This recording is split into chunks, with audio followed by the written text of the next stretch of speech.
Vous écoutez Mister Radio. Énigme et aventure.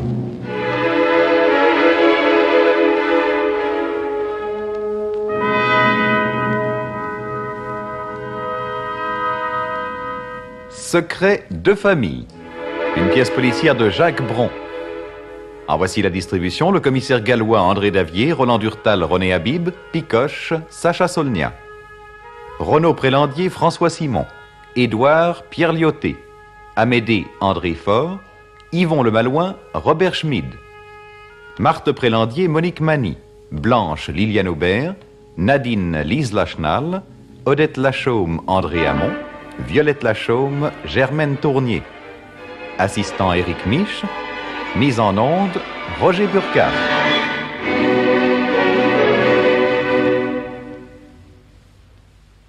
Secret de famille.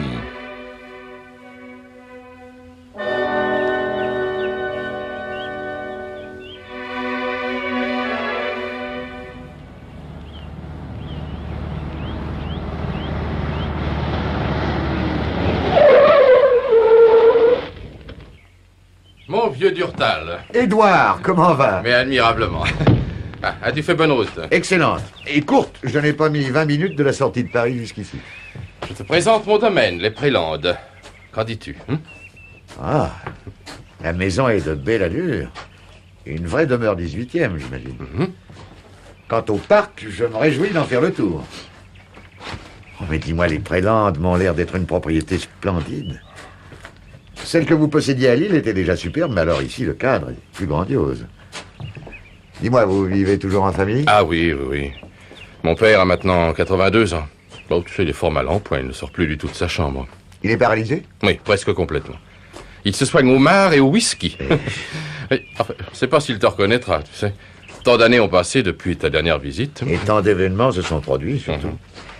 À l'époque, ton père dirigeait son usine de Lille, et voilà que maintenant il a tout abandonné, que vous êtes venu vous installer près de Paris. Oui, mon père était devenu trop vieux pour rester à la tête de la fabrique. Quant à moi, je n'avais guère envie de finir mes jours dans le Nord. J'ai d'ailleurs jamais su me fixer nulle part. Chasseur, voyageur, écrivain, tout ce que tu voudras, mais alors industriel, ah non, non, ça jamais, alors. Qui a donc pris l'affaire en main? De ton frère, je pense. Amédée, oui, bien sûr. Ah, c'est lui qui préside le conseil d'administration, depuis que les filatures Prélandier sont devenues une société par action. Mais Amédée était fait pour ce poste. D'ailleurs, depuis longtemps, il ne fréquentait plus le barreau. Non, il siégeait dans plusieurs conseils. Ainsi, tout est pour le mieux. Votre père peut se reposer, ton frère occupe une situation qui lui convient, et toi, tu n'as en rien aliéné ta liberté. Et voilà. Je pense que l'achat des Prélandes est dû à ton initiative. Ah oui, naturellement. J'ai trouvé la propriété à mon goût, j'en ai proposé l'acquisition aux autres, qui ont opiné du bonnet. Ah, ben, tu sais, je suis l'aîné, là. On me respecte dans la famille. Et en l'occurrence, ils ont eu raison de se fier à ton goût. Et je parie que le nom même est de toi. Oui, oui. La maison s'appelait Les Acacias, tu vois. Bon. Un nom de petite pension, quand même. Ouais. Tandis que les Prélandes, non, avoue que ça fait bien, ça. Tout à fait propriété de famille. Apocryphe, mais les gens n'y regardent pas de si près. Tiens, entre. Viens, passons par la terrasse.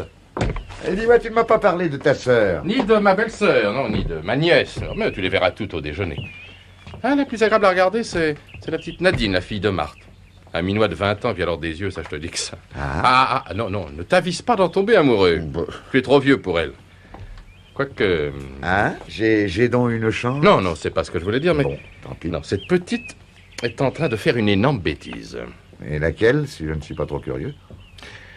Elle s'était prise sottement d'un garçon charmant, oui, peut-être, mais enfin, absolument imprésentable. Le jardinier. Aïe! Allons, Je allons. prévois que la nouvelle a fait du bruit dans Landerneau. Oui, oui. Et pourtant, moi, tu vois, je suis assez non-conformiste, mais alors tout de même un jardinier, non. Puis il a 12 ans de plus qu'elle. Il en paraît 40. Ah, tiens, il ressemble à Amédée, alors tu vois. Qu'est-ce que ce sera dans 10 ans? Il me semble que je reconnais cette dame qui vient à nous. C'est bien ta sœur. Marthe, oui, la mère de Nadine, justement. Ah, tu sais qu'elle est divorcée, alors n'en parle pas. Non, sois tranquille. Ma chère Marthe, voici notre ami Roland Durtal. Je pense que tu ne l'as pas oublié. Pas du tout. Comment allez-vous? Très bien. Je suis très heureuse de vous souhaiter la bienvenue aux Prélandes. Mais entrez donc. Tiens, viens.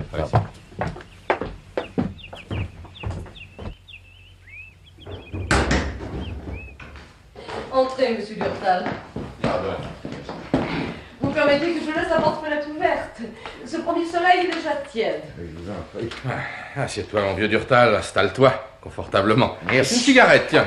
Volontiers. J'espère que nous nous verrons souvent, monsieur Durtal, maintenant que nous sommes plus près de Paris.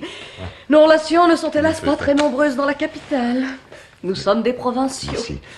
Vous vous ferez rapidement des amis, chère madame. Vous voyez, votre frère vous amène déjà un visiteur. Édouard ne peut tenir en place. Ah, oui. Il va nous abandonner de nouveau et la maison paraîtra terriblement vide. S'il fallait compter sur Amédée pour l'animer. Comment, votre frère et votre belle-sœur ne reçoivent personne? Votre Amédée n'est évidemment pas un bout en train. Ah, le pauvre. Il s'imaginait finir dans la peau d'un ministre. Il n'a jamais eu de portefeuille, mais l'air solennel lui était donné. Avec lui, la vie n'est pas très drôle. Il ne faut pas demander à sa femme de le dérider. Blanche porte bien son nom. C'est une petite personne effacée, un de ces pâles fantômes sortis d'un drame de Maeterlinck. Ils n'ont pas d'enfants, n'est-ce pas? Non, non, et c'est bien regrettable, parce qu'enfin, un peu de jeunesse aurait mis de la vie dans cette maison. Enfin, votre fille, madame... On a dit elle est charmante, mais la famille n'a pas l'air de l'intéresser beaucoup. Elle semble plutôt disposée à lui tourner le dos. Ce qui ne laisse pas de nous inquiéter, n'est-ce pas, Édouard? Oui, mais j'ai déjà touché un mot à Durtal de son comportement, disons, inattendu. Le fils de notre vieille gouvernante, vous imaginez? Violette Lachaume a maintenant 72 ans. Elle rend encore quelques services. Nous avons pris son fils Daniel comme jardinier, et voilà que... Enfin, vous êtes au courant, monsieur Oui, Durtal. Édouard, Mais tout n'est pas dit. Il faudra bien que Nadine se rende à nos raisons. Oui, écoute, n'ennuyons pas Durtal avec nos histoires de famille. Écoute. Si au moins notre père n'avait pas perdu la santé, il aurait pu user de son autorité pour imposer une décision à cette petite écervelée. Mais il ne s'intéresse plus à nous. J'espère que je pourrai tout de même lui présenter mes devoirs. Bien sûr, mais tu le verras tout à l'heure. Ah, n'oublie pas que c'est un homme tout près de sa fin. Ah, est-ce que vraiment... Oh, nous ne pouvons guère nous leurrer, monsieur Durtal. Notre père a atteint un âge avancé, son corps est ruiné, son esprit est en veilleuse. Si tu le veux, mon cher Durtal, nous pourrions monter jusqu'à sa chambre. Tiens. Oui. Tu jugeras toi-même de l'état du patriarche. Bien volontiers. Tiens, mais voici quelqu'un. Oui, il y a une femme, là, au pied du perron. Tu veux voir, Marthe? Mais c'est Odette. Odette Lachaume? Oui, la fille de Violette. Celle qui était mariée en Amérique? Elle vient de rentrer en France après la mort de son mari. Mais que fait-elle ici? Elle a l'air de chercher quelqu'un, elle veut peut-être te parler. À moi? Dame, pour tenter d'arranger les affaires de son frère. Elle se trompe si elle s'imagine m'attendrir. Ah, la voici qui arrive, elle a dû t'apercevoir. Oh, si au moins je vais fermer cette Mais porte-fenêtre. c'est trop tard, il faut la revoir. Allez, viens, Durtal, tiens, montrons chez mon père.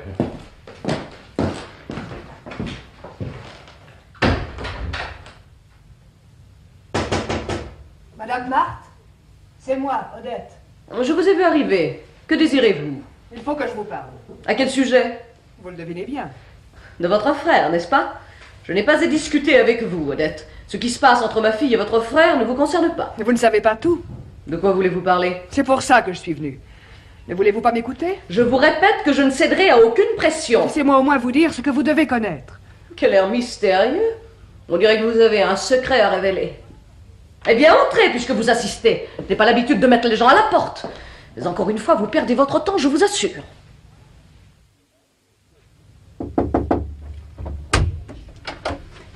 Amédée, as-tu une minute? Mais qu'y a-t-il, Blanche? Tu as l'air bouleversée. Oh, descends au salon, Marthe y est. Je crois qu'elle a besoin de toi. Elle peut pas monter? Quand je l'ai vue, elle était près de se trouver mal. Je ne sais pas ce qui s'est passé, mais j'ai l'impression que c'est grave.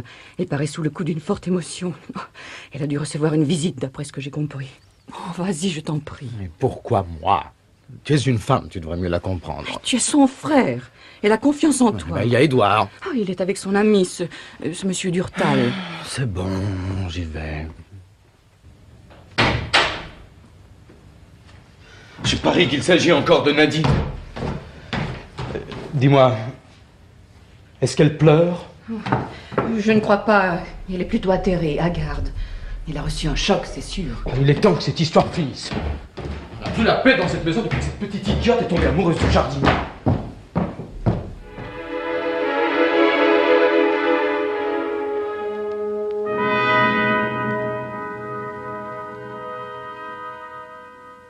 Dis-moi, c'est très intéressant ce que tu me racontes là. Oui, donc, mais cette en enquête. réalité, ça a fini assez lamentablement. Oui, feu. mais bien sûr. Quoi, tu n'as pas de briquet? Ni briquet, ni allumette. Ah, voici. Merci. Alors, tu pars en promenade? Je vais peindre, oncle Édouard. Ah. La campagne est si belle aujourd'hui. Tiens, voici mon ami Durtal. Nadine, la fille de ma sœur Marthe. Santé, Bonjour, mademoiselle. monsieur. Une future artiste qui fréquente les ateliers. J'espère, mademoiselle, avoir bientôt le plaisir d'admirer un de vos tableaux. Oh, je n'en suis pas encore là. Pour l'instant, j'apprends mon métier. Bon, eh bien, nous ne voulons pas te retenir. Va vite pendant qu'il fait beau.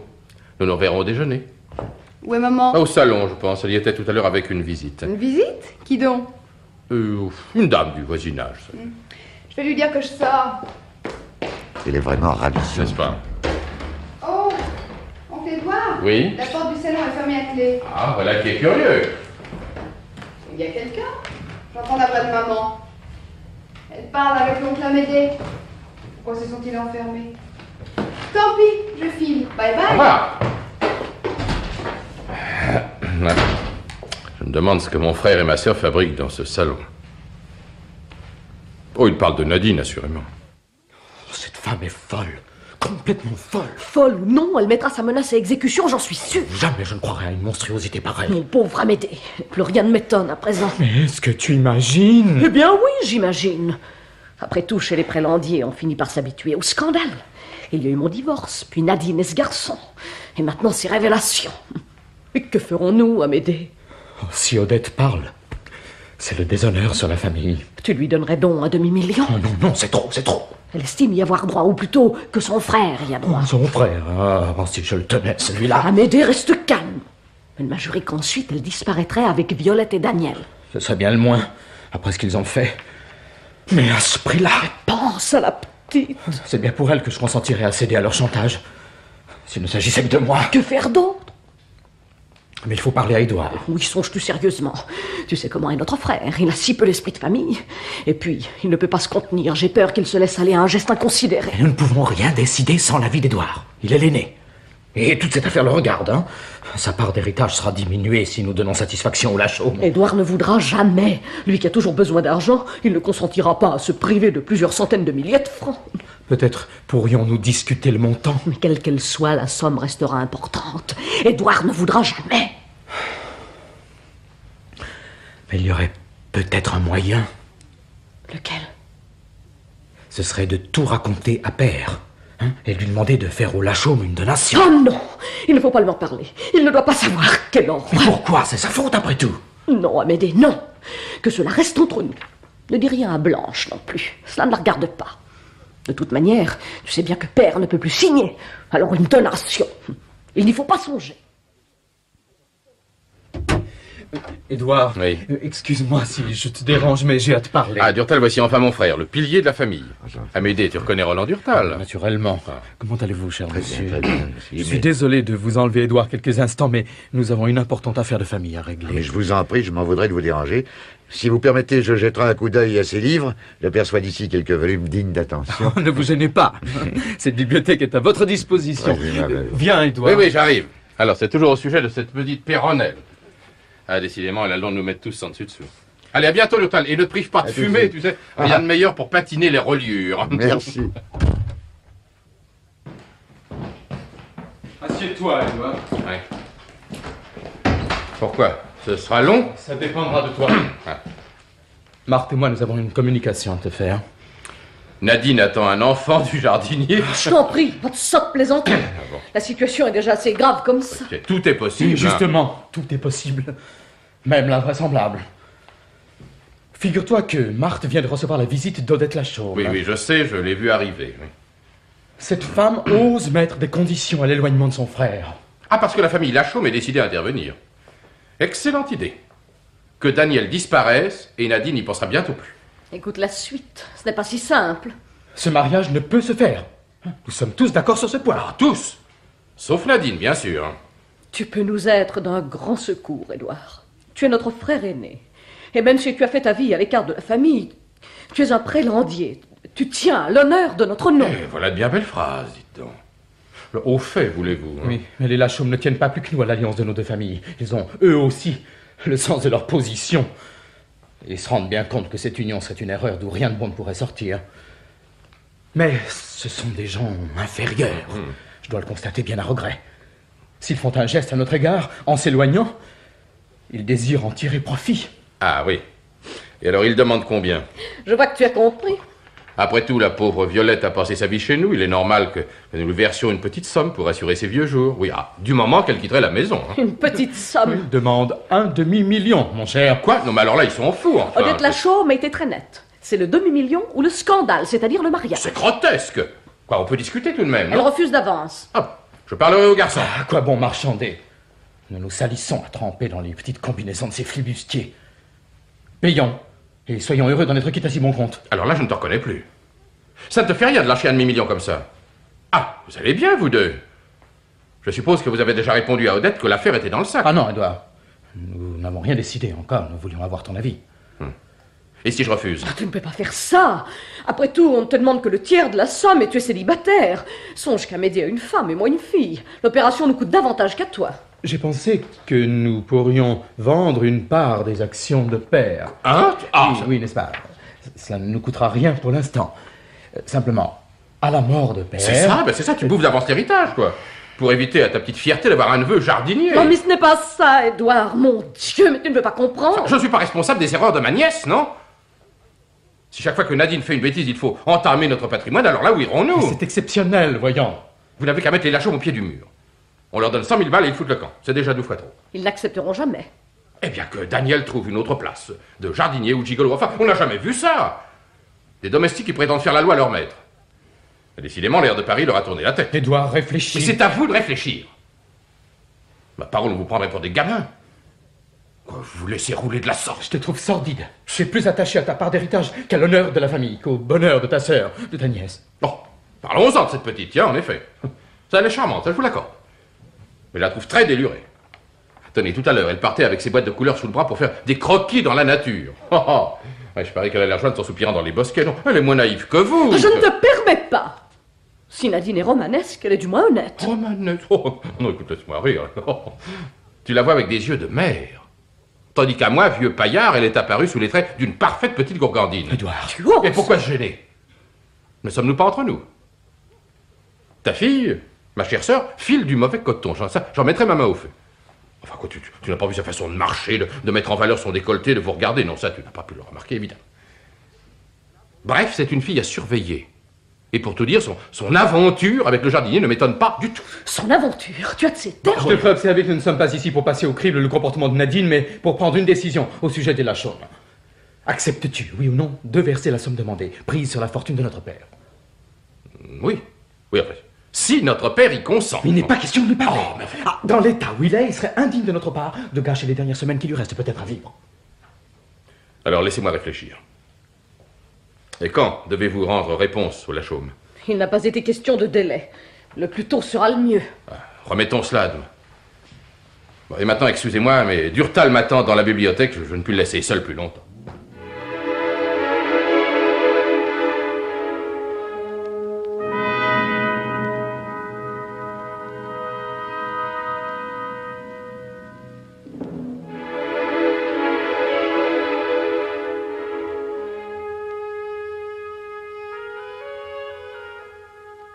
Où vas-tu, Nadine? Tu pars déjà, il n'est que 2 heures. J'ai l'atelier cet après-midi, j'ai juste le temps d'attraper l'autobus. Et demande à ton oncle Édouard de te conduire en voiture. Inutile, je suis prête.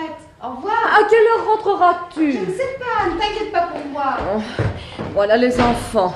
Ils se sauvent, se volatilisent et ne savent retrouver la maison que pour dormir et manger. C'est encore heureux que Nadine vienne dormir ici. Édouard, tu ne vas pas recommencer. On dirait que tu n'aimes pas ta nièce. Tu me fais de la peine. Bon, ben n'en parlons plus.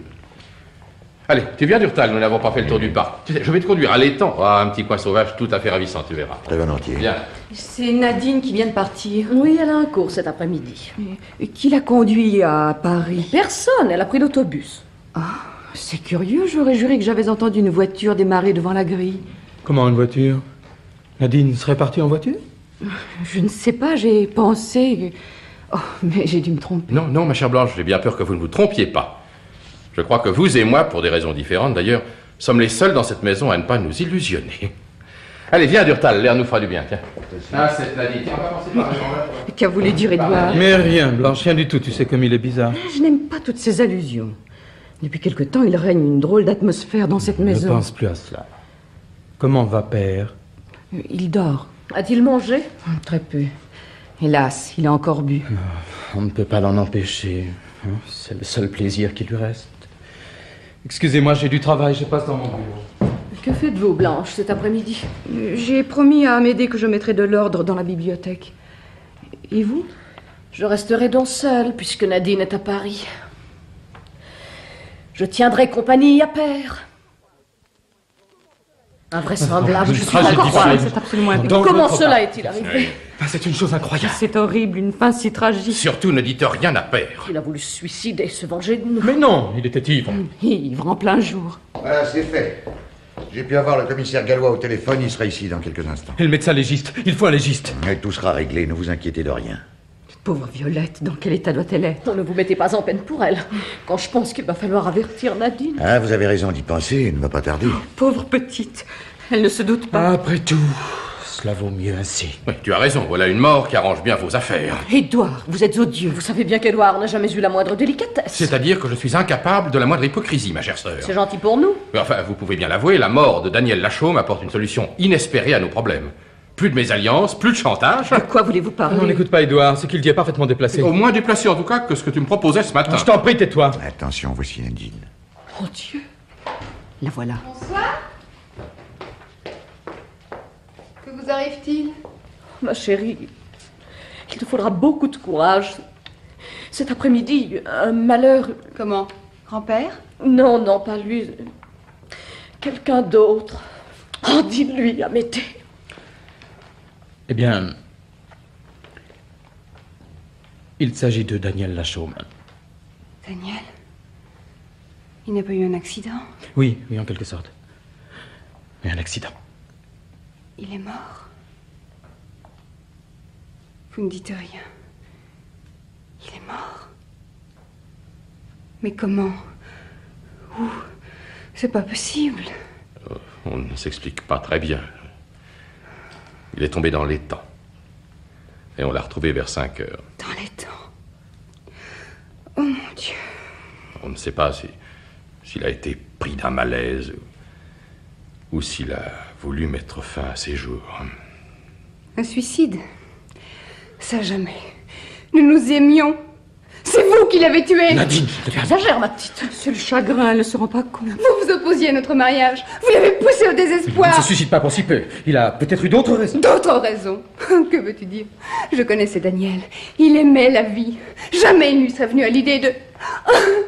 Mais où est-il? Je veux le voir. On l'a transporté chez sa mère, il te faut attendre. Non, il est à moi. Je veux le voir. Laissez-moi.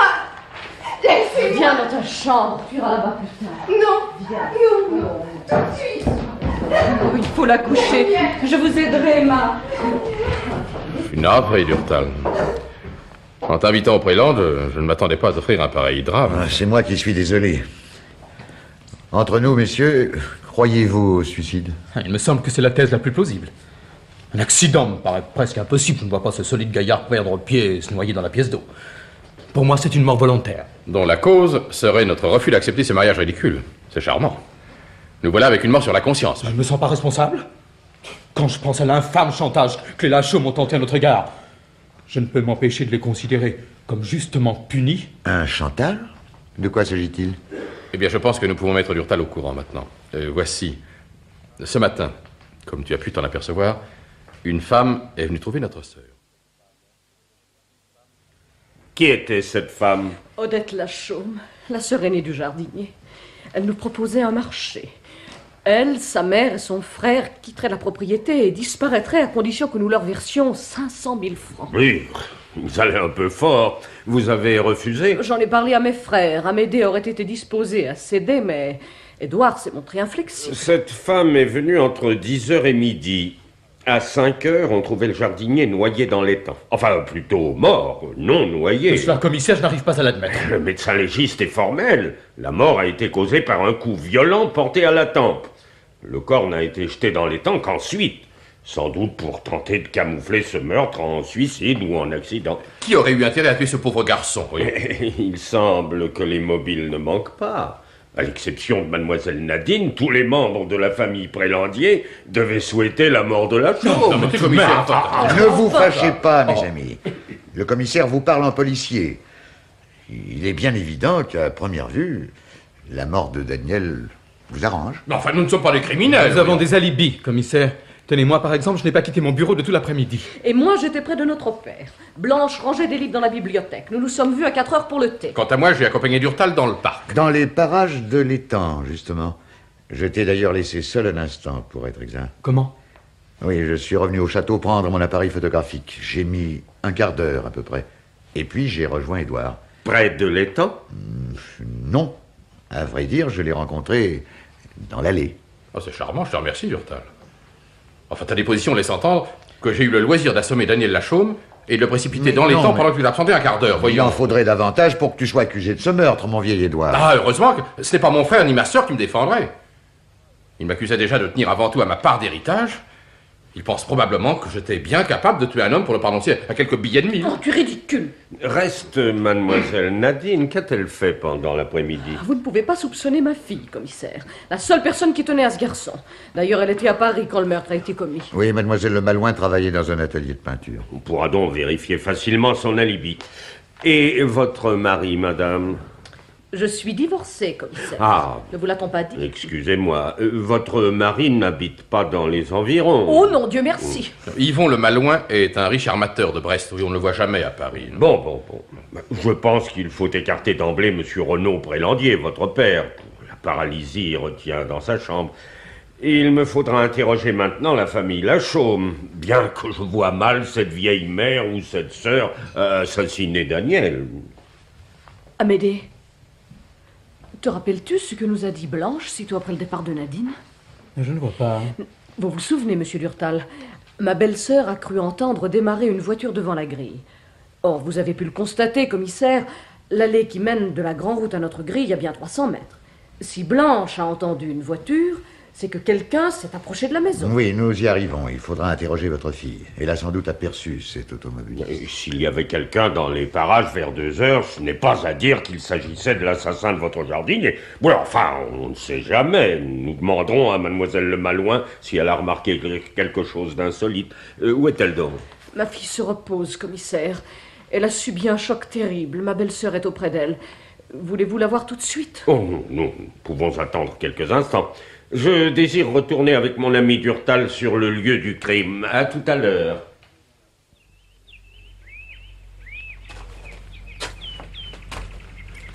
Eh bien, Durtal, qu'est-ce que tu penses de tout ça? Cette famille Prélandier est sans doute honorable, puisqu'elle te compte au nombre de ses amis. Seulement, elle cache peut-être un cadavre dans l'armoire. Ah, je n'en sais rien, mon vieux Gallois. Mais ça m'étonnerait. Le vieux Renaud Prélandier est un patriarche qui a toujours exercé une influence exclusive sur les siens. Personne chez les Prélandier n'osait lever le petit doigt. À telle enseigne que le fils aîné n'y a pas tenu. Il a fait sa vie en dehors du cercle familial. Tiens, le mari de Marthe, Yvon Le Malouin, n'a pas pu se soumettre non plus. Il a préféré divorcer. Alors, je ne pense donc pas que les membres de la famille aient quelque chose à se reprocher. Ils ont vécu une vie si étroite, si austère, si dénuée de toute passion. Méfions-nous des eaux dormantes, Durtal. La preuve qui aurait supposé ce matin que cet étang si calme recèlerait un cadavre quelques heures plus tard. Oui. Il n'y a qu'une personne au château qui me paraisse capable de faire une bêtise.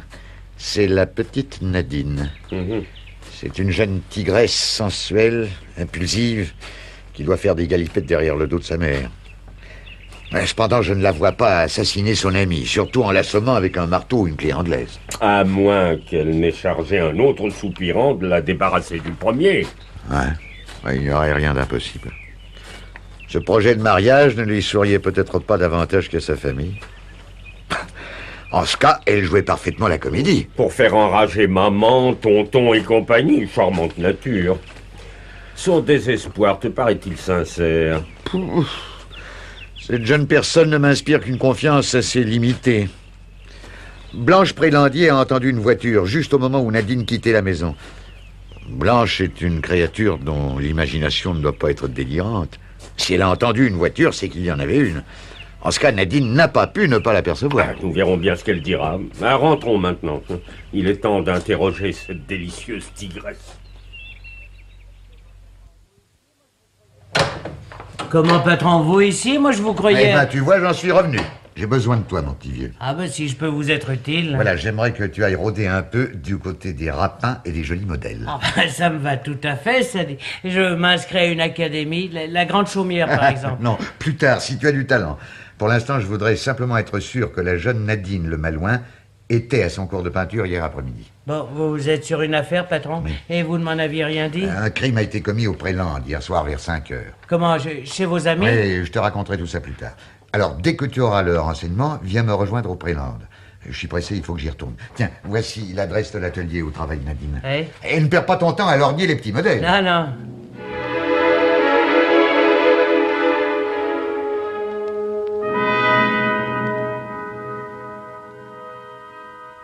Madame Violette Lachaume, je suppose? Oui, monsieur. Comme veut-on? C'est la police, maman. Pour le meurtre de Daniel. Oh, mon pauvre enfant. Il n'avait rien fait. Qui l'a tué? Je ne puis vous le dire encore, madame, mais je pense que vous pourriez m'aider en répondant à quelques questions. Mais moi, je ne sais rien, je n'ai rien vu. On me l'a rapporté mort. Connaissiez-vous des ennemis à votre fils? Non, aucun. Daniel était un si brave garçon. Qui aurait pu lui en vouloir? Qui? Mais réfléchis, maman.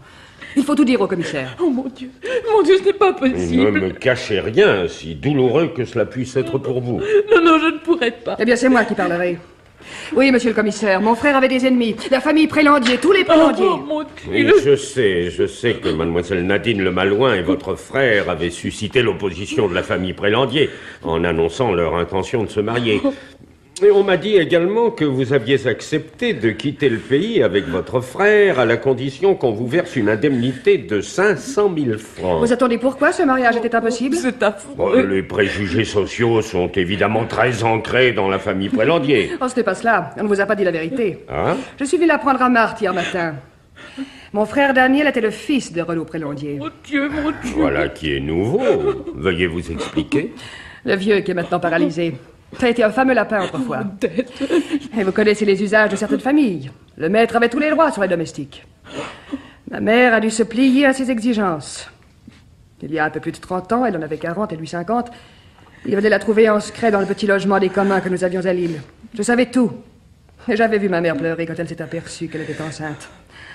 Le petit Daniel est né. Mon père n'a pas paru étonné. Peut-être se doutait-il. Nous n'avons jamais pu le savoir. Mais moi, je suis certaine des dates. Mon père était marin. Il n'était à la maison que quelques semaines par an. Tais-toi. Et quel âge aviez-vous à l'époque? 15 ans. J'étais plus une gamine.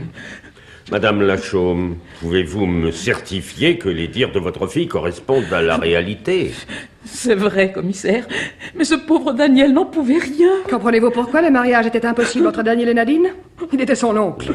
Et vous avez révélé tout cela à Madame Marthe Le Malouin hier matin. Le vieux n'a jamais reconnu son fils. Et moi, je voulais que Daniel ait sa part d'héritage. Renaud Prélandier n'en a plus pour longtemps. Les autres laissent partager le magot et Daniel n'aurait eu qu'un lait misérable, une aumône au jardinier. Et pourquoi vous êtes-vous adressé à la fille de Monsieur Prélandier plutôt qu'à lui-même? Vous savez bien qu'il est gâteux. Oui. Je suppose que la somme que vous comptiez extorquer à la famille Prélandier en faveur de votre frère devait être finalement partagée entre vous deux. Mon frère était libre d'agir à sa guise. Il n'aurait certainement pas laissé dans le besoin sa mère et sa sœur. Vous savez que vous pourriez être poursuivi pour tentative de chantage. Naturellement. Les riches peuvent tout se permettre, mais dès qu'un pauvre diable ose élever la voix... Non, il ne s'agit pas de cela. Si j'ai commis une erreur, c'est de ne pas avoir su me méfier d'eux. J'aurais dû prévoir qu'ils chercheraient à se débarrasser de Daniel. Mais pensez donc, un héritier de plus. Leur part du gâteau n'était plus assez grosse. Maintenant, vous savez qui l'a tué.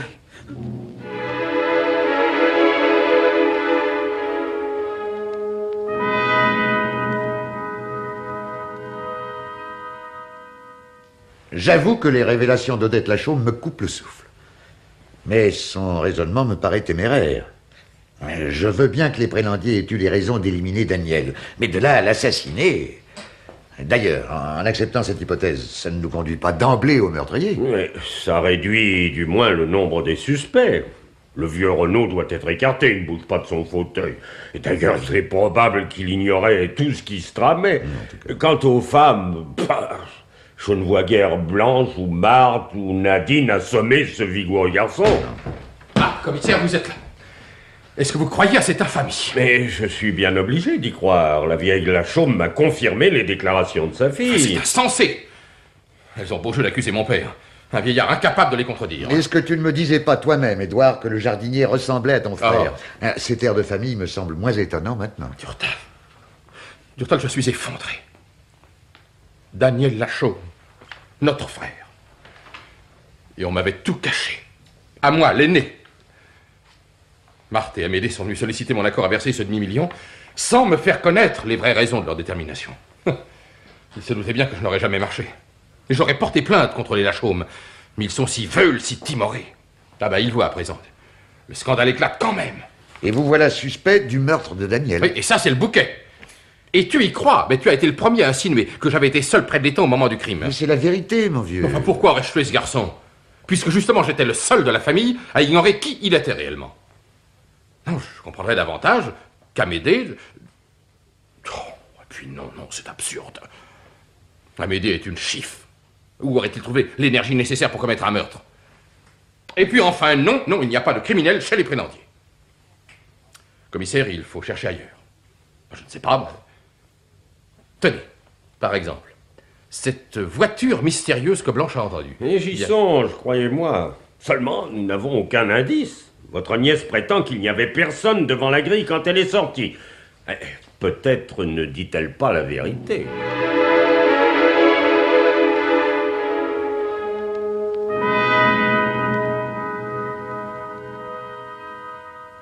Eh ben, Picoche, tu as mon renseignement? Ah oui, monsieur Durtal, j'ai questionné au moins 8 personnes, des garçons, des filles, jusqu'au professeur. Mais alors? Tous ont été catégoriques. Mademoiselle Lemalouin n'est pas venue au cours hier après-midi. Donc Nadine a menti. Elle peut mentir aussi quand elle déclare qu'il n'y avait pas de voiture dans les parages au moment où elle a quitté les Prélandes. Et je me demande dans quelle intention elle nous cache la vérité. Mais qui cherche-t-elle à protéger? Je serais curieux de savoir où elle se trouvait au moment du meurtre. Aurait-elle rejoint Daniel? En ce cas, elle deviendrait le suspect numéro 1. Bon, encore une fois, j'imagine mal cette jeune fille en train d'assommer son chevalier servant. Pour moi, elle sait quelque chose, mais elle a décidé de se taire. Je me demande si nous ne devrions pas envisager l'hypothèse d'un second amoureux jaloux de Lachaume. Très improbable, Gabin. Nadine a paru sincèrement affectée de la mort de Lachaume. Non, je verrais plutôt un autre coupable que Nadine devrait avoir également à cœur de couvrir. Son oncle. Édouard? Non, Amédée. Amédée savait le secret de la naissance du jardinier. Édouard l'ignorait. Amédée prétend avoir été occupé tout l'après-midi dans son bureau. Mais qui peut le prouver? Il lui fallait qu'une demi-heure pour aller jusqu'à l'étang, tuer Lachaume et rentrer au château. Et Édouard ou toi l'auriez rencontré? Oh, il y a bien des allées dans le parc et les buissons permettent de se dissimuler facilement. Et comment Amédée aurait-il su que le jardinier passait justement près de l'étang à ce moment-là? Il aurait pu lui donner rendez-vous. Il en a eu le temps. Il y a le téléphone entre le château et les communs. C'est bien joli tout ça, mais quand est-ce qu'on pensera à m'affranchir? Je commence à trouver le rébut un peu compliqué. Aïe, c'est que je ne sais pas si j'arriverai à t'expliquer tout ça clairement. Bon, figure-toi que le jardinier, aimé par la fille de la sœur du frère de mon ami, était en réalité... Alors, M. Durtal, on va se coucher? Que faire d'autre? La bisbille règne chez les Prélandiers et personne n'est resté au salon. Non. Mais le mieux est de nous retirer discrètement. Votre ami Édouard vous laisse froidement tomber. Il a de la peine à se remettre des émotions de la journée. Il faut avouer que les coups de théâtre n'ont pas manqué. Édouard a pris sa voiture après le dîner. Je pense qu'il a besoin de solitude pour trouver l'apaisement. Nous le reverrons demain matin. Vous trouvez pas ça un peu suspect, cette fuite en voiture? Qui te parle de fuite? Édouard n'est pas un inculpé. Je trouve même qu'il est le moins suspect de tous. Bon. En tout cas, le commissaire, il n'est pas prêt de trouver la solution de l'énigme. Vous non plus, d'ailleurs. La famille Prélandier se défend bien. L'assassin est peut-être quelqu'un du dehors. N'oublie pas la voiture inconnue dont Nadine semble ne pas vouloir admettre l'existence. Non, pour moi, le nœud du problème pourrait bien être là. Bon, sur ce, montons nous coucher, Picoche. L'amabilité de nos hôtes te permettra pour une nuit de goûter à la vie de château. Je n'oublierai pas de fermer ma porte à clé, en tout cas. Mais... ça... Où ai-je donc mis cette lettre? Quelle lettre? C'est vrai, tu ne sais pas. Un peu avant de descendre dîner, quelqu'un a glissé un billet sous ma porte. Non, un billet d'où? Pas précisément, quoiqu'il s'agisse bien d'un rendez-vous. Vous en étiez pas vanté, hein? Je doute fort que la dame en question ait envie de me faire des avances. C'est la très digne Blanche Prélandier qui m'a écrit. Oh, la dame Blanche. Ah, comme c'est romantique. Et la suite l'est aussi. Elle m'attendra demain matin près de l'étang. Ah bah prenez garde, patron. Elle médite peut-être un mauvais coup. Hein. Elle a, paraît-il, des révélations à me faire. Mais elle ne veut pas qu'on la soupçonne de m'avoir parlé en particulier. Elle craint qu'on surprenne notre tête-à-tête. Elle ne me parlera qu'à l'écart du château. Mais comment elle saurait quelque chose? Elle qui semble si étrangère à ce qui se passe ici. Ah, tu sais, Picoche, les eaux dormantes cachent parfois des profondeurs insoupçonnées. Elle connaîtrait l'assassin? C'est peut-être elle. Non, blague à part.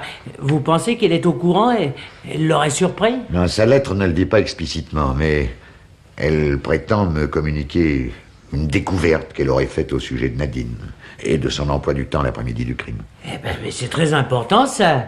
Ben, si on m'avait dit que la pâle et fraîche Blanche connaissait tant de choses redoutables, ben, elle a le don de dissimuler. Hein. Oui, qui sait.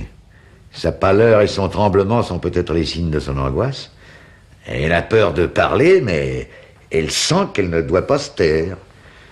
Hein, pauvre femme. Elle n'a pas l'air heureuse. J'attends avec impatience ses révélations. Mais je me demande ce que j'ai fait de cette lettre. J'étais pourtant sûr de l'avoir mise dans ma poche. Non, vous avez dû la laisser dans votre chambre. Non, je l'ai emportée en descendant dîner, je m'en souviens bien. Paf! Je l'ai sans doute perdue dans l'escalier. Ah, c'est idiot. Je voudrais pas qu'elle tombe entre les mains de ceux dont Blanche désire justement se cacher. Ah, je m'en veux de cette étourderie. Souhaitons qu'il n'ait pas de suite fâcheuse.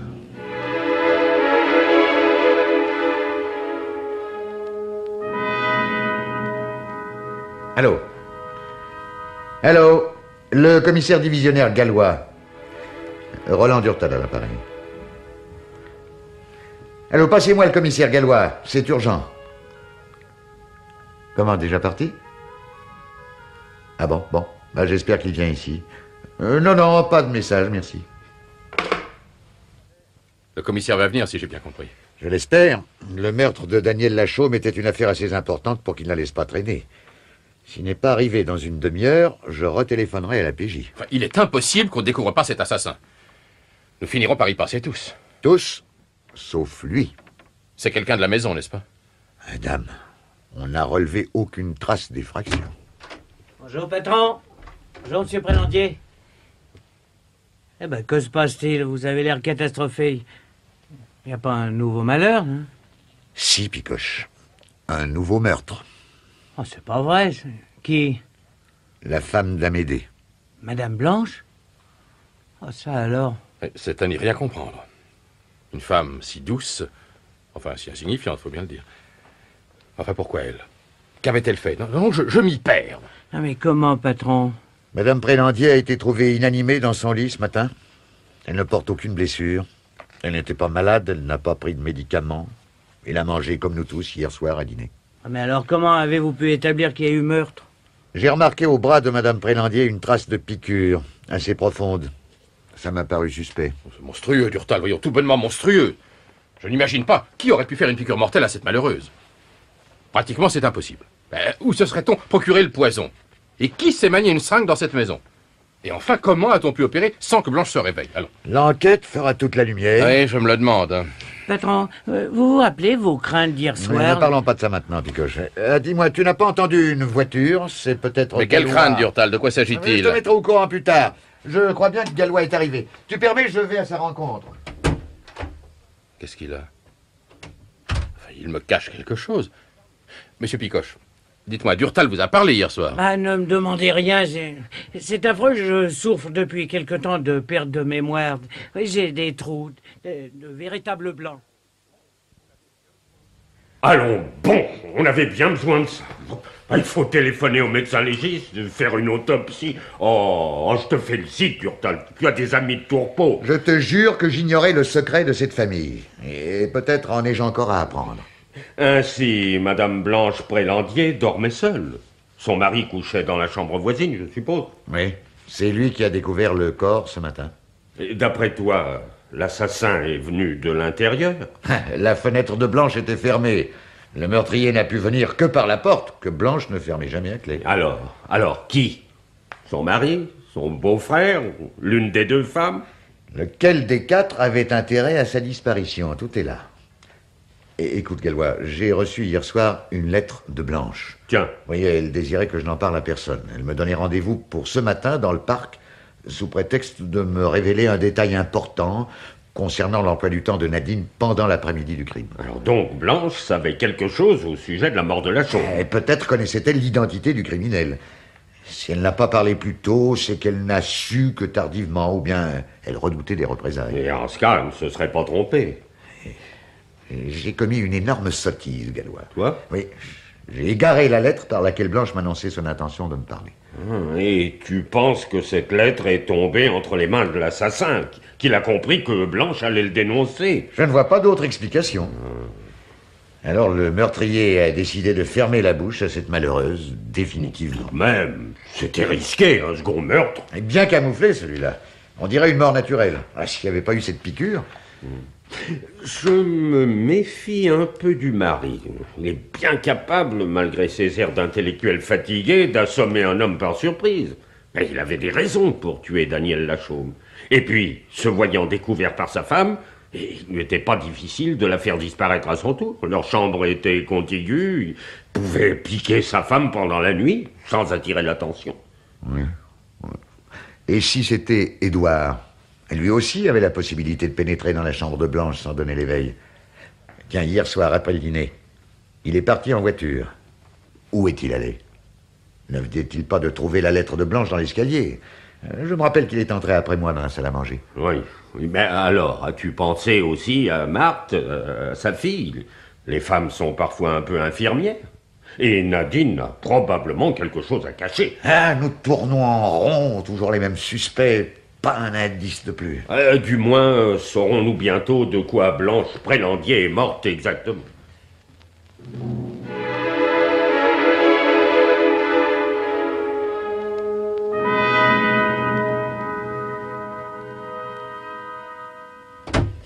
Monsieur Durtal? Oh, Picoche. Et d'où viens-tu? Je me suis trompé de porte. Enfin, mettons que j'ai fait exprès. Je suis entré dans la chambre de mademoiselle Nadine. Un petit indiscret. Et si quelqu'un t'avait surpris? Alors, que faisais-tu dans cette chambre? On sait jamais. J'aime bien fouiner un peu. J'ai pas eu tort, semble-t-il. J'ai repéré sur la table de chevet un bas de briquet en or marqué d'un monogramme Y. Y? Oui, vous voyez personne dans la famille dont le prénom commence par Y? Eh, bon sang! Yvon le Malouin, le père de Nadine. Ce briquet lui vient donc de son père. Elle le lui aura chippé? Oui, mais quand? Le jour même du meurtre de Daniel, elle ne possédait pas de briquet. Elle l'a dit elle-même devant moi. Et 2 jours plus tard, elle en a un. Tu vois ce que ça signifie, Picoche? Elle a dû voir le papa tout récemment et lui faucher son briquet. Oui, mettons que son père le lui ait offert. Non, mais ce qui m'intéresse, c'est le fait que Nadine a rencontré le Malouin probablement pendant l'après-midi du meurtre. Alors si c'était cela que Blanche avait appris et qu'elle tenait à me communiquer. Comment l'aurait-elle su? Vous m'avez dit vous-même qu'elle n'avait pas quitté la bibliothèque tout l'après-midi. Oui, mais elle a entendu cette voiture dont personne n'a jamais rien pu savoir. Ah, mais j'y pense. Blanche a passé de longs moments seule avec sa nièce, après que la jeune fille eut appris la mort de son amie. Oui. Alors Nadine lui aurait-elle fait des confidences? Ouais, je questionnerai Nadine, il faut que j'en ai le cœur net. Vous persistez à vouloir parler à mon père, commissaire. Il le faut, madame. Je regrette, croyez-le, de tourmenter un vieillard malade, mais la situation est trop grave pour que nous négligions quoi que ce soit. Songez que M. Renaud Prélandier est le seul membre de la famille à n'avoir pas été entendu au sujet des 2 morts mystérieuses qui se sont succédées dans son entourage. Mais que pensez-vous tirer de lui? Il ne sait rien, ne voit rien. Ce qui se passe en dehors de sa chambre ne parvient pas jusqu'à lui.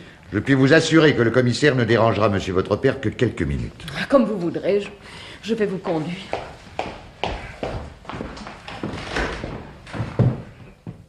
Père, il y a là 2 messieurs qui voudraient te parler. Tu connais monsieur Durtal, l'ami d'Édouard? Durtal? Que me veut-on? J'ai soif, donne-moi à boire. Dans un instant. Réponds d'abord à ces messieurs. Monsieur Prélandier, je vous amène mon ami, le commissaire divisionnaire gallois de la police judiciaire. La police, chez moi. Des faits graves se sont passés chez vous, monsieur Prélandier. On nous a volés. Non, non, c'est encore plus sérieux. Alors quoi? C'est pas un crime. Père, ne t'agite pas. Laisse-moi, toi. Parlez, monsieur Durtal. Un meurtre? 2 crimes ont été commis, monsieur Prélandier. Votre jardinier a été assommé dans le parc il y a 2 jours. Et la nuit dernière, votre belle-fille, madame Blanche Prélandier, a été assassinée dans son lit. Quoi? Blanche, elle est morte? D'une piqûre de curare au bras, cette nuit. Daniel, Blanche. Monsieur Prélandier, je sais que vous dormez fort peu. Pendant la nuit, n'avez-vous rien entendu? Blanche est morte. Rappelez-vous, pendant la nuit, avez-vous surpris un bruit insolite? Daniel et Blanche. Vous voyez bien, commissaire, il n'a plus sa tête. Il ne vous comprend pas. Blanche, cette petite garce. Père! Mon Dieu, mais il ne sait plus ce qu'il dit. Messieurs, je crois que vous devriez vous retirer. Il n'a pas l'air bien. Donne-moi à boire un whisky. Inutile d'insister, Gallois, tu ne peux compter sur son témoignage. Allez, redescendons.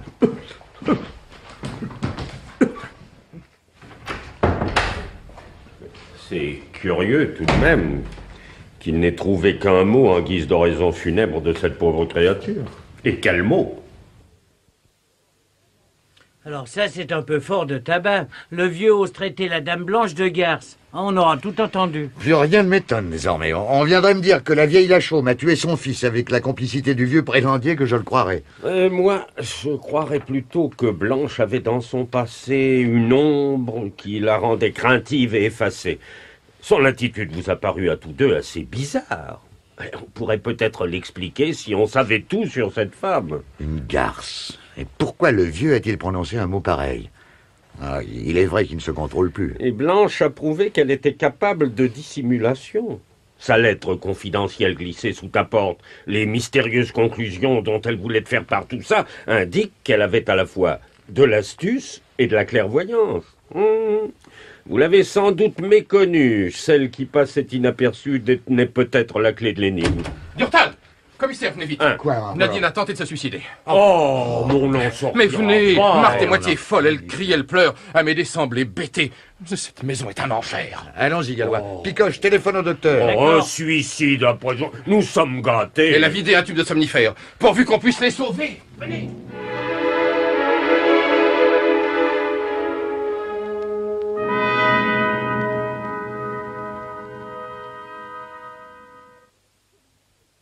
Pourquoi a-t-elle fait ça? Mais pourquoi a-t-elle fait ça? Il faut absolument que je la voie. Non, non, il vaut mieux la laisser reposer.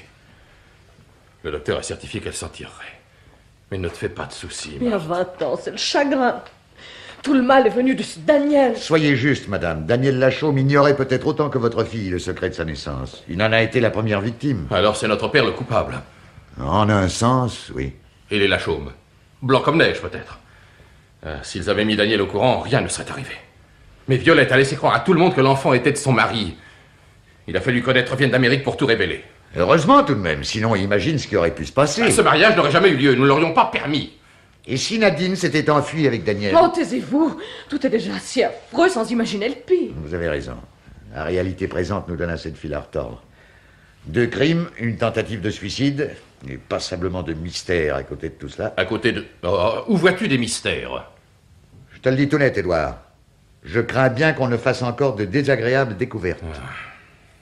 La pauvre Blanche avait entendu une voiture devant la grille le jour du meurtre de Daniel. Elle a été assassinée. Nadine n'est pas allée à son cours ce jour-là. Elle n'a pas d'alibi.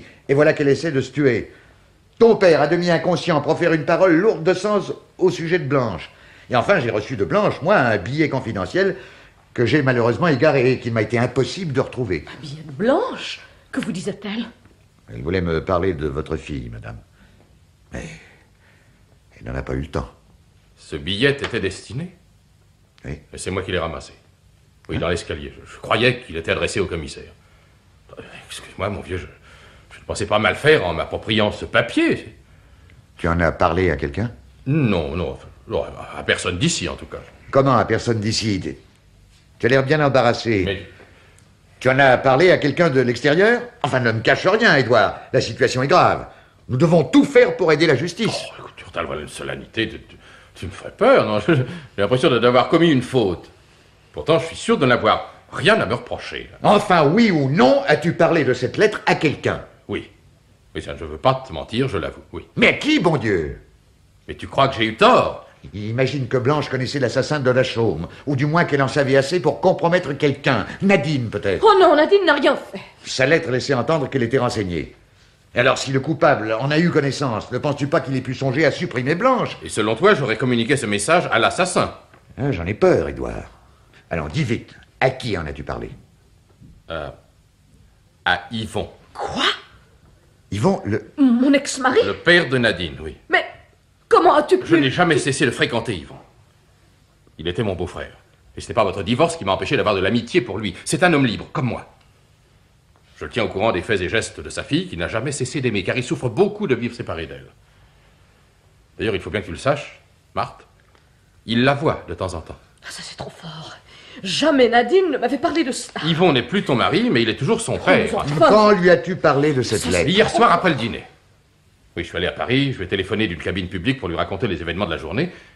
Et c'est alors que je lui ai touché mot de ce message de Blanche. Tu vas immédiatement l'appeler. Il est chez lui, j'espère.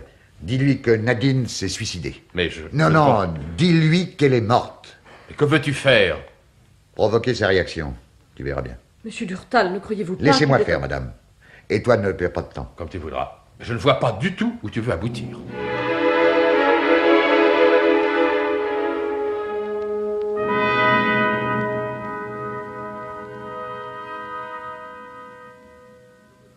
Et où est-elle? Je veux la voir. Mais qui êtes-vous d'abord? Commissaire divisionnaire gallois de la police judiciaire. Ma petite fille, êtes-vous sûr que ce soit un suicide? Mademoiselle Le Malouin a avalé un tube presque plein de somnifères. Je veux la voir. Monsieur Le Malouin, savez-vous pourquoi votre fille s'est tuée? Pourquoi? Elle aurait eu 1000 raisons. La vie était devenue impossible pour elle. Vous savez sans doute ses projets de mariage. Vous les connaissiez depuis longtemps? Oh, Édouard m'en avait vaguement parlé, mais je n'y croyais pas. Je ne pouvais pas y croire. Et l'autre jour, Nadine m'a dit qu'elle éprouvait pour ce Daniel une véritable passion, qu'elle ne renoncerait jamais à lui. Mais elle en était folle. J'ai essayé de la raisonner. Je ne savais pas comment lui ouvrir les yeux. Pouvais-je lui dire qu'il était son oncle? Quand l'avez-vous rencontré? Vous saviez donc cela? Si, je le savais. Et depuis toujours. Le père Lachaume était l'un de mes matelots. J'étais bien placé pour savoir quand il était à terre. La naissance de Daniel n'était pas un mystère pour moi. Je connaissais assez mon beau-père. Mais je n'en avais rien dit. À quoi bon tourmenter ce pauvre Lachaume et sa femme, qui après tout n'était que la victime du vieux prélandier? Mais quand avez-vous rencontré Nadine pour la dernière fois? Il y a 2 jours. Je suis venu la prendre en voiture après le déjeuner. C'est alors qu'elle m'a fait part de son projet de passer outre à l'opposition de la famille et de partir avec Daniel. J'étais atterré, moi je ne pouvais pas me faire le complice d'une telle abomination. J'ai tenté de la convaincre, je n'ai réussi qu'à la fâcher. Nous nous sommes disputés. Elle m'a quitté sans m'embrasser. Et maintenant, elle est morte. C'est ma faute. J'aurais mieux fait de lui révéler la vérité, de lui briser le cœur. Tout plutôt que ça. Ma petite fille morte. Qu'avez-vous fait après le départ de Nadine? Je suis revenu au Préland. J'ai pénétré dans le parc. Je voulais parler à Lachaume. Alors je l'ai vu. Et mon sang n'a fait qu'un tour. J'ai voulu délivrer ma petite fille de cet homme. J'étais fou. Je l'ai tué. Et je l'ai jeté dans l'étang. Comment? Mais laisse, Gallois. Tout se déroule comme je le supposais. Nadine avait des soupçons. Vous croyez? Oui, c'est quand elle a compris que son ami avait été assassiné par son père qu'elle a voulu se tuer. Mais elle n'était pas la seule à se douter. Blanche savait. Édouard m'a parlé de cette lettre perdue, écrite à la police sans doute. Yvon, toi ici? Oh, Édouard, je n'ai agi que pour elle, je le jure. Je n'ai pensé qu'à elle, qu'à son bonheur. Tout a été inutile. Ouf, maintenant, on peut m'arrêter, me condamner. Tout m'est égal. Enfin, je ne te comprends pas, ta fille. Oui, enfin, Et tu peux le lui dire maintenant. Yvon, Nadine n'est pas morte. Non, elle se remet lentement. Quoi? Ce n'était pas vrai. Vous m'avez menti pour que j'avoue... Que tu avoues quoi? C'est Yvon qui a tué le jardinier, Édouard. Et lui également qui a assassiné Blanche. Ça, mais comment savez-vous? Je ne vous ai rien dit!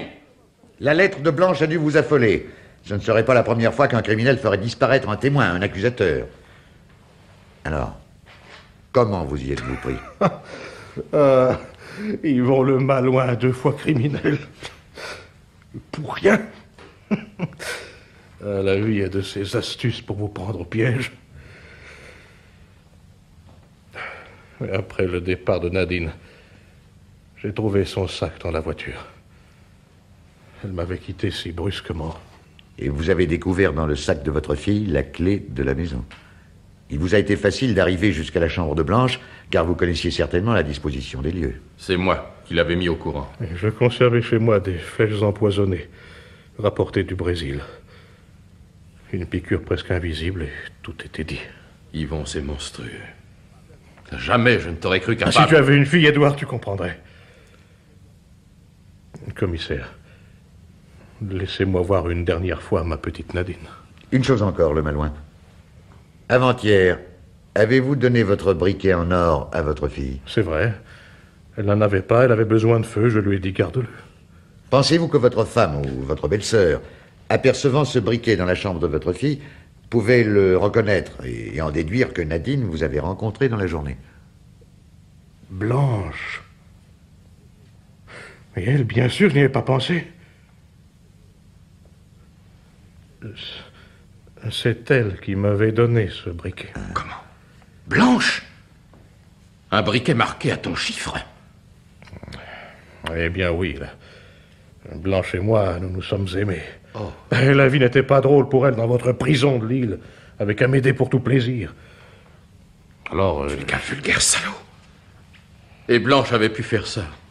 Tromper Amédée. Comme elle a su cacher son jeu.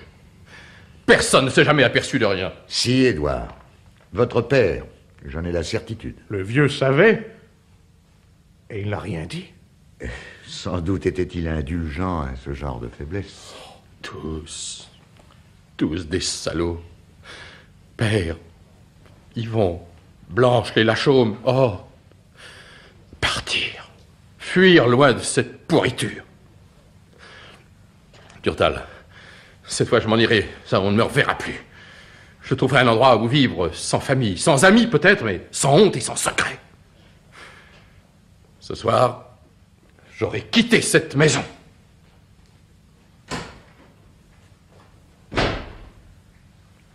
Pauvre Édouard. Lui qui était si heureux d'avoir trouvé ce domaine. Je vais essayer de le rejoindre. Nous nous reverrons à Paris, Gallois. Oui, oui. Je rentre avec Picoche. Entendu. Et maintenant, le Malouin, je vous permets de monter embrasser votre fille.